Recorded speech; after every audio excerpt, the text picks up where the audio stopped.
দেশ ও দেশের বাইরে থেকে আপনারা যারা ভিডিও দেখছেন সকলকে জানাই আসসালামু আলাইকুম। আশা করি আপনারা ভালো আছেন, আর আমিও আল্লাহর রহমতে এবং আপনাদের দোয়ায় ভালো আছি।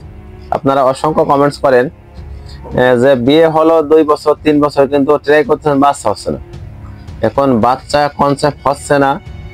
আসলে সর্বপ্রথম যে কথাটা বলি, বাচ্চা দেওয়ার মালিক আল্লাহ, নেয়ার মালিক আল্লাহ, না দেওয়ার মালিক আল্লাহ। তবে কিছু সমস্যা থাকে, সেই সমস্যাগুলো নির্ণয় করে চিকিৎসা নিলে আল্লাহর মধ্যে বাচ্চা কনসেপ্ট করে।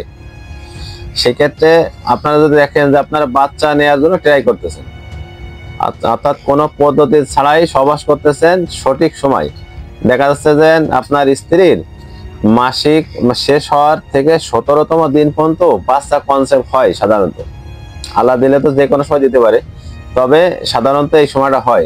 এই সময় আপনারা সহবাস করতেছেন কিন্তু বাচ্চা কনসেপ্ট করতেছে না। সেক্ষেত্রে কি করতে হবে? সেক্ষেত্রে আমি আগে বলবো যে আপনার পুরুষ যে স্বামী, তার একটা পরীক্ষা করতে হবে। কারণ পুরুষের টেস্টগুলো হচ্ছিল দাম কম, আর নারীর যেগুলো, নারীর যদি সমস্যা থাকে নারীর টেস্টগুলো অনেক টাকা টেস্ট করা লাগে। সেক্ষেত্রে আপনি প্রথমে দেখলেন যে আপনার সমস্যা আছে কিনা। সেক্ষেত্রে আপনি 3 থেকে 4 দিন সহবাস করবেন না। 3 থেকে 4 দিন সহবাস না করে এরপরে যে কোনো জেলা সদর হাসপাতালে যাবেন। জেলা সদর হাসপাতালে গিয়ে বলবেন যে আমি সিমেন্স অ্যানালিসিস টেস্ট করব।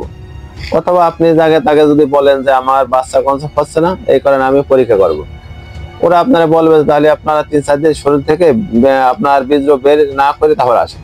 আপনি যদি বলেন যে না হ্যাঁ আমি 3-4 দিন বীজরোগ বের হয় না, করি নাই, সে অবস্থা আইছি, ঠিক আছে, তাহলে আপনার বীজজনে একটা পরীক্ষা দেবে। সাথে সাথে রিপোর্ট দেবে না, হয়তো 6 ঘন্টা অথবা 1 দিন পরে যে রিপোর্টটা আসবে। এখন দেখতে হবে যে রিপোর্টটা মাকানটা বেরোলো, রিপোর্টটা দেখা লাগবে। রিপোর্টটা হয়তো ভালো মানের কোনো গাইনি ডাক্তারের কাছে দেখাবেন। গাইনি ডাক্তার যদি না থাকে, যারা রিপোর্ট বোঝে তার কাছে দেখাবেন। সেটাও যদি না বোঝেন, যদি আমার ভিডিও দেখে থাকেন, যদি আমার কাছ থেকে চিকিৎসা বা পরামর্শ নেন, তাহলে আমার ডিসক্রিপশনে মোবাইল নাম্বার দেওয়া থাকবে। মোবাইল নাম্বার, ইমো, হোয়াটসঅ্যাপ দুটো আছে। ইমো অথবা হোয়াটসঅ্যাপে এই রিপোর্টগুলো পাঠাবেন। পাঠানোর পরে যদি সমস্যা থাকে সেই অনুপাতে আপনাকে চিকিৎসা দেওয়া হবে। ওতে যদি আপনার এমন হয় যে আপনার শুক্রাণু 40 মিলিয়নের কম আছে, অথবা 40 মিলিয়ন আছে কিংবা 40 মিলিয়ন একটু বেশি আছে, কিন্তু অ্যাক্টিভ মোর্টালিটি যেটা, সেটা দেখা যাচ্ছে যে 70% কম আছে, তাহলে আগে আপনার চিকিৎসা নিতে হবে। চিকিৎসা নেওয়ার পরে তারপর যদি বাচ্চা কনসেপ্ট না করে, সেক্ষেত্রে আপনার স্ত্রী পরীক্ষা করতে হবে। আমি আরেকটা ভিডিওতে আমি বলবো যে নারীদের কি কি সমস্যার কারণে বাচ্চা কনসেপ্ট করে না।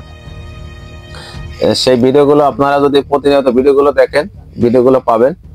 আর আপনার যদি মনে করেন যে পুরুষের ক্ষেত্রে যদি সমস্যা থাকে, ওই টেস্টটা করলে বোঝা যাবে। আমি আশা করি আপনারা বুঝতে পেরেছেন, এবং সকলে সুস্বাস্থ্য দীর্ঘায়ু কামনা করি, এবং আমার জন্য দোয়া করবেন আমি যেন সুস্থ থেকে সবসময় আপনাদের ভালো পরামর্শটা দিতে পারি।